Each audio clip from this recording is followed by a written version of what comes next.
So make sure you, oops, I was, I'm a Spanish major, not technical. Okay. Is that on? Okay, great. Welcome, everybody. Thank you so much for being here. Um, when I hear Kathy speak, I know that the miracles of listening within are created not only by something we've planned, but also things that are unplanned. Um, so in my welcome statement, I just want to say that um, I always consider it an honor to be asked to speak because I'd spend a lot of time and somehow time opens up.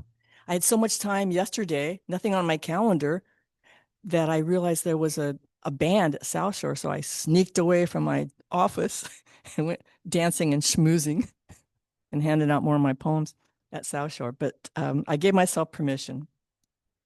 Um, and for me, life is always about how can we practice our spiritual principles. And I think it comes from our thinking as well as our actions. And I have to catch myself, truthfully, many times because I have judgments. Anybody else have some judgments when you watch the news or see certain people or think about something? Oh, well, yeah, one or two. That's why I joke around and I go, oh, well, great minds think alike and small minds seldom differ. I got that from my cabinet maker many years ago, but it comes in handy just because I believe we need to lighten up about everything happening. And then I did this to John. I said, oh, do you have something on your forehead? And I said, it's from watching the news and, going. Anyway, humor, humility, and harmony seem to go together if we can put that in a little ribbon and tie it around our lives. Um, so the inspiration for my talk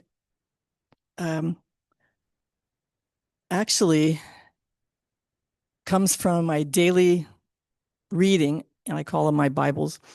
And I brought extras that you can have here. There's a Science and Spirituality, used to be Unity Magazine. There's the Daily Word and Science of Mind daily magazine readings. And there were so many people in the New Thought tradition that actually started way before what we know it as in the 1800s. There are so many, and you'll see in the quotations, there's quotations from people, Krishnamurti, people from all different faith traditions, poets. So the ideas are not new. It's the idea that we're bringing them forth to have them here and find them practical. So there's something called the Shift Network that I don't remember how I heard about it, but during the first part of the pandemic, I was on my trampoline every day for 40 days and listening to different speakers because I like to multitask.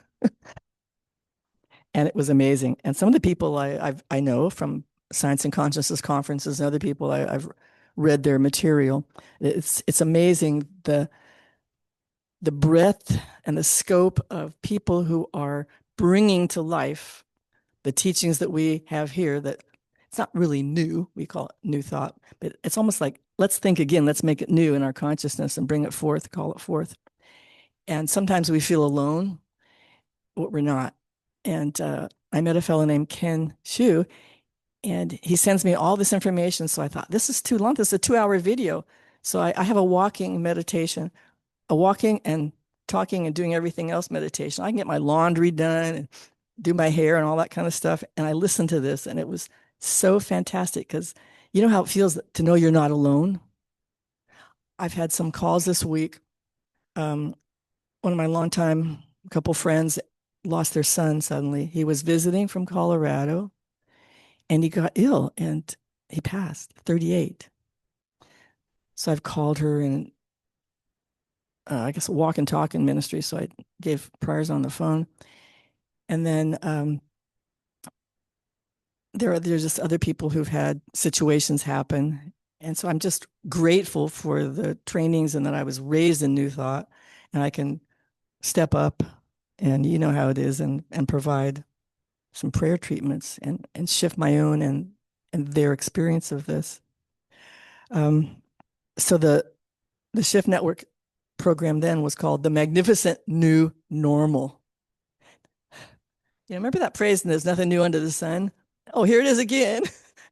I handed out the Ernest Holmes Prayer for the Country did, and someone says, "Oh yeah, here we are again, 1953." That was it. So um, it has us look back at history. Carl Jung and quantum physics have been promoted by many presentations by Paul Levy, who talks about the consciousness and the unconscious level, and we know that we're part of everything. And you'll see my poem on the other side called "Being in the Flow." That's a physics principle I've talked about before. That the more we notice the serendipitous and coincidences that happen, the more they keep occurring. So some of my recent ones, it's uncanny. Uh, and I must admit that I've had this thought of doing another Course in Miracles study group. Here's a flyer that Betty and her daughter helped put together, and we'll have them. This is just something I downloaded from my own computer, but this is the most powerful course I've ever done, and I'll tell you a little bit more about it. But I've been thinking about, do I want to add another thing in my life? No, I don't really want to. I'm mostly retired from real estate, and I'm supposed to be able to have all this time. In any case, but that voice, how about a Course in Miracles study group? It's not like you have to teach it. You just have people come and you have a book. Sometimes it gets well used. And the cool thing about it is that it's very intense. But at the end, it says, now that you've shifted your perception from fear to love, forget these words, forget this book, and listen only to your inner teacher. So that's why when you go around in life, oh, shall I stop and see that friend? You know, you have those little things. Shall I do this? I haven't done this. So what voice do you listen to? And the Course promotes you listen to the voice of love and happiness, and I say service too. Um, but the I don't want to call it a pièce de résistance, but it was the final like aha. I was sitting right here, and Reverend Deb, whose talks I really love, she starts talking about her own experience and moving through the flow in her life. And um, Martin Luther King Jr. said, "Use me, Spirit." She spoke of the inner calling as a unique offering. What's Spirit nudging me to do? So raise your hand if you've ever had something like, you know, some sort of a calling, or why don't you do this? And then your ego goes, right? Pardon? Yeah. So one of my phrases, I don't remember where I got this, but you want to make God laugh? Tell her your plans. Like, I'm not doing that. Um, in fact, that's how A Course in Miracles came into being. Helen Schuchman and William Thetford were at Columbia University in the psych department and medicine and everything like that. And they didn't get along. There was a lot of like dissension. And one day Bill goes, there's got to be another way. There's got to be another way. Of course, they couldn't divorce, like sometimes the rest of us do. But, and Helen, who was a self-described militantly atheistic Jewish woman raised by a Baptist nanny in a household of Jewish person, and she had a Jewish father, and I think her mother was, I don't know about Baptist. I can't remember which denomination. Anyway, basically atheistic. So she thinks she's having a psychotic break. But she tells Bill, I'm hearing this voice, I'm seeing images. He goes, hey, what do you think he said? Ask the voice what it wants to say. So she got this inner dictation, not like Jane, what's her face, who channeled. This wasn't a channeling. This is like a voice. It would start and stop. And she would transcribe it. Then later he put it together, and it took 7 years. But the cool thing is that she could have her little Anne doing this, and the voice would say, you don't have to like it, just do it. So it really speaks to me that when spirit moves, and it's been translated at the time, I had a 10-year study group here, and I'm not a teacher of it. Well, we're all teachers and students. I'm a facilitator of the group that comes together, and hopefully I'll see you next Wednesday night, and then the following Tuesdays, and it'll go on for a year. And when I'm not there, you can do it. But we're all teachers and students. And it said, just do them and see what happens, and things really transformed. Not on Zoom. Remember? I don't do Zoom. I mean, unless I mean, do I know everything that's going to happen? If there's a calling for Zoom, who knows what's going to happen? But we need the techie people to be here. So this just as and I prepare and see the flow. Uh, One of my goals today is to encourage you to pay attention to these messages and be inspired and notice what happens in your life so you can call forth more serendipitous, wonderful, uplifting experiences, even in the midst of something that doesn't feel so great. Anyway, more friends have been calling me for prayer support. Um, and I've been handing out my poem, which you'll see being in the flow. I started handing out poems in the a pandemic when Judith and another friend and I would walk around and had all this extra time, it seemed. I thought, oh, I'm going to hand out a few poems, and then I'd talk to people, maybe give them a little prayer, give a lot of hugs. But um, so I was giving blood about 10 days ago in San Leandro, and there were a couple of guys in the entrance in the Red Cross building. And I'm just drawn to certain people at certain times. And that's when I pull out a poem. So I gave him one. He goes, hey, oh my gosh, wait, sign it. Okay. Then as long as I'm in San Leandro, I'm going to go to guess where? What's in San Leandro where we all like to shop? Costco. So I stopped at Costco and I didn't want very many things. Mostly I wanted to get gas. I'm walking around the aisle and then I hear a voice. And I look over and this guy I recognize from last time I was there. And I see his name tag. I love name tags. Robert. And he goes, hey, good to see you. Did you bring me your poem? Because last time I was there, a couple weeks before, I didn't have one. I told him I'd bring one. And we're hugging. I mean, so of course we remember each other. And then in the evening, this fellow, Luis, um, came to my house to pick up a dresser to refinish. And I said, oh, it comes to me like, oh, you can ask, give him a poem. So I said, hey, Luis, here's a poem. He said, sign it. And so did Robert. So three fellows in the same day. And that never happened before and it hasn't happened since. And they're so excited. Sign it. So I put a little message. And and I always tell people, look, there's no copyright. It doesn't even have my last name. Just, like enjoy it, spread the word around.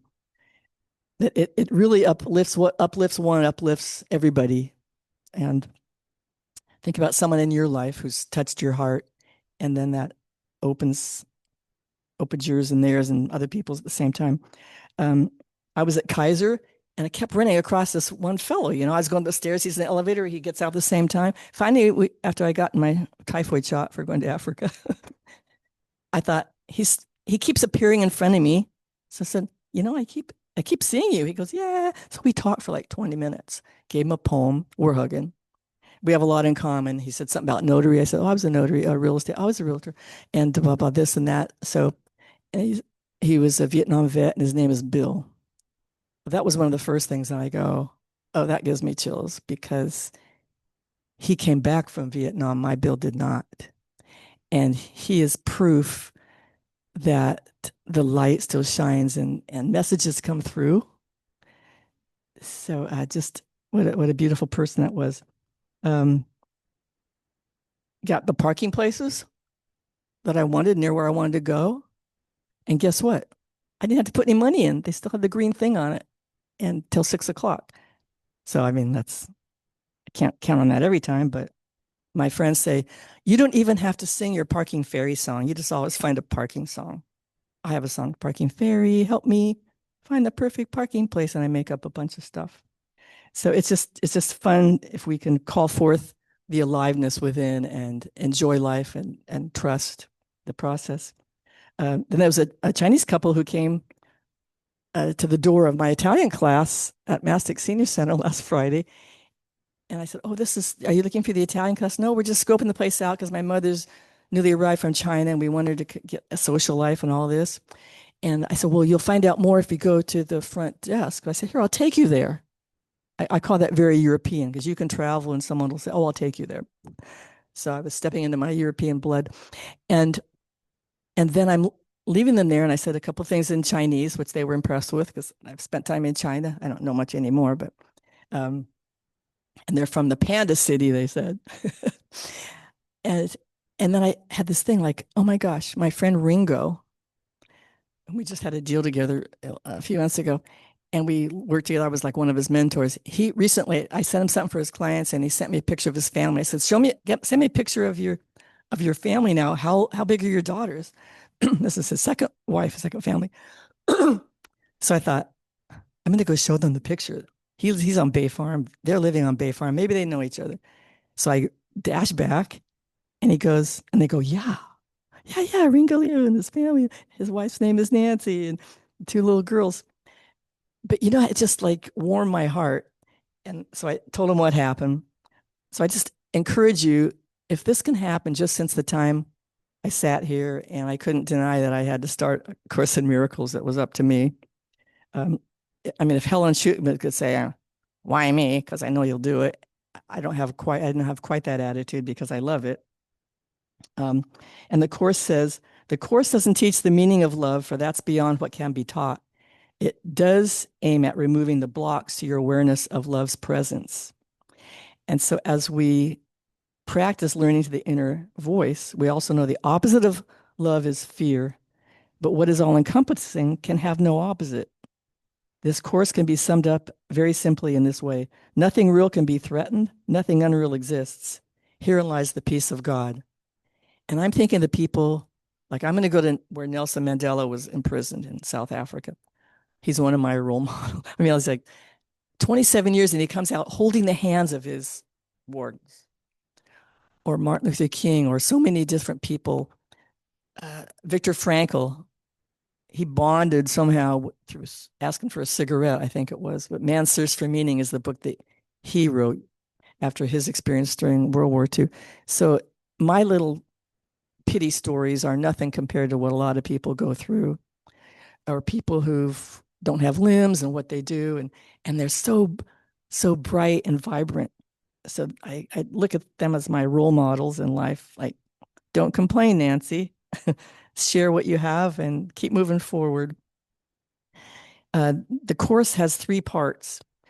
There's a text, which is wonderful in its details, and it's like the voice of Jesus coming through a militantly atheistic Jewish woman. That's the that's the story about it. It's so good.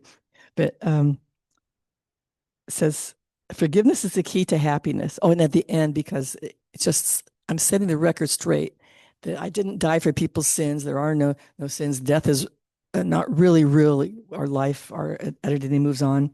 And forgiveness is the key to happiness. And for forgiveness, you know how hard it is to forgive someone who's really like done something to you or your family or friends. So the whole thing is, all you need is a little willingness, and the Holy Spirit will do the rest. And that's how the course came into being. She just had a little willingness. There's got to be another way with the conversation.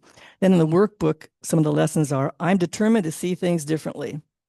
I could see peace instead of this. God is the strength in which I trust.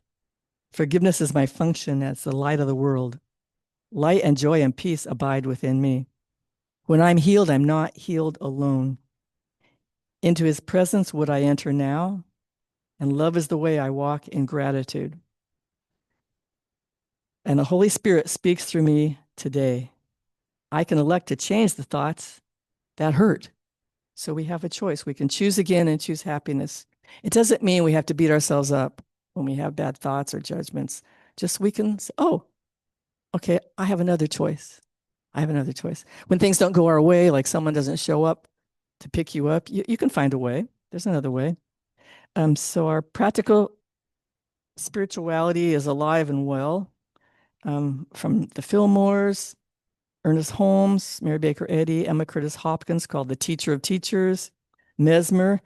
All these people actually studied hypnotism and healing and all the different ways, mind over matter. And now they have so many people in current times. And I think Paramahansa Yogananda, when he came to this country, he was a huge influence too, bringing Eastern philosophy and bringing the spiritual paths together. So let's see, notice the process, focus on what's working. And I brought some things that you can take, little periodicals. I'm real fascinated with the book, The Brain That Changes Itself. Neuroplasticity. How many of you know about that? Neuroplasticity. Yeah. Many doctors, therapists, and people from coast to coast in the world have realized that people's attitude and how they think affects the cells in their body. And there are stories of a doctor saying, well, I, I don't know.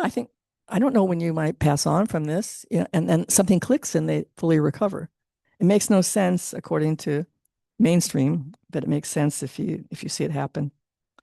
So Catherine Ponder even said, she wrote The Dynamic Laws of Prosperity. I have an unshakable faith in the perfect outcome of every situation, and I am allowing God to be in absolute control and guide me in all proper actions. So no matter what name we use, Mother, Father, God, Spirit, um, it's the concept of that over abiding consciousness of goodness. So keep the faith. Notice how it manifests. Be grateful. And you'll see this picture here. I actually got it from a woman in a therapy group years ago. And it reminds me of a guided meditation. So I'd like you to sit comfortably, and I'm going to share a little guided meditation. And if I'm brave, I might end it with a little song.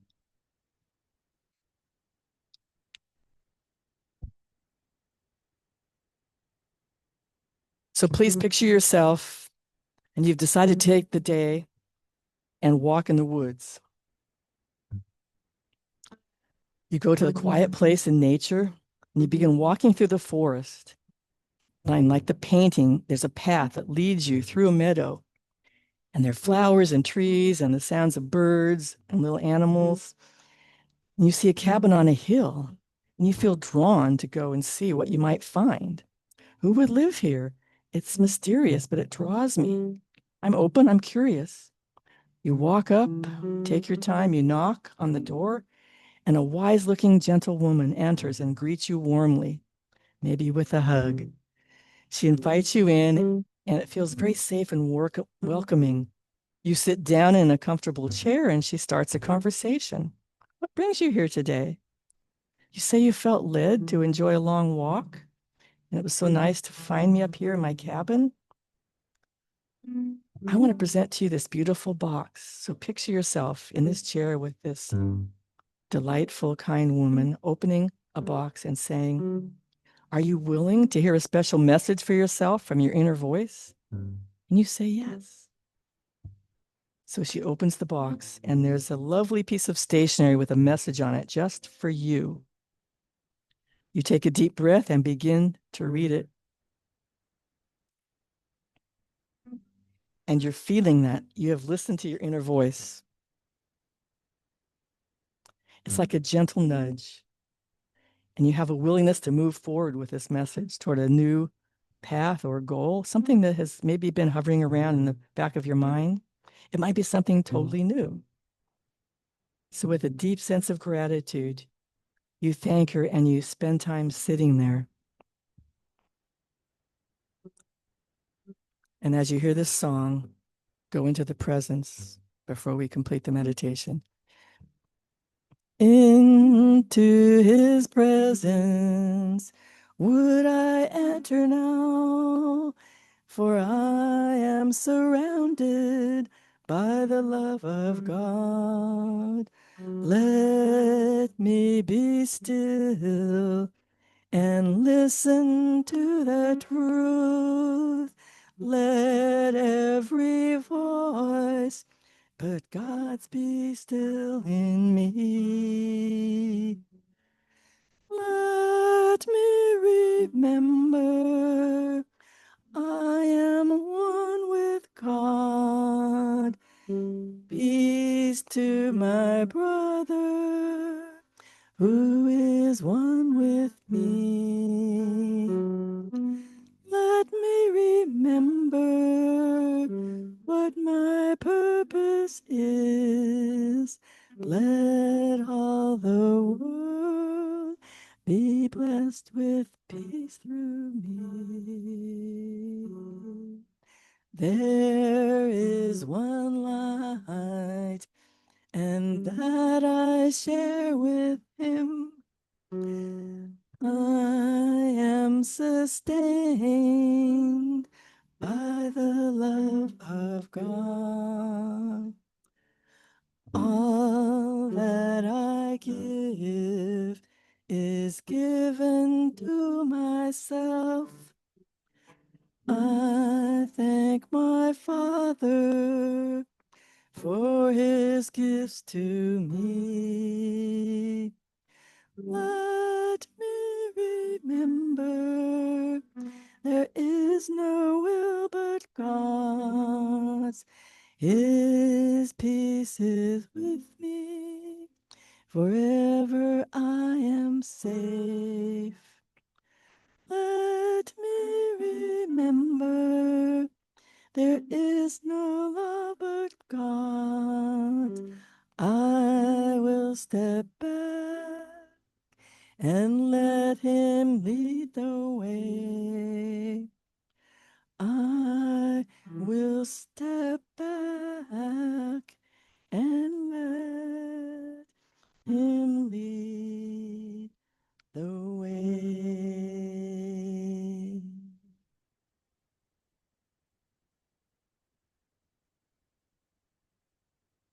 So I grew up with two quotations. You can come back now and wiggle your toes and your fingers.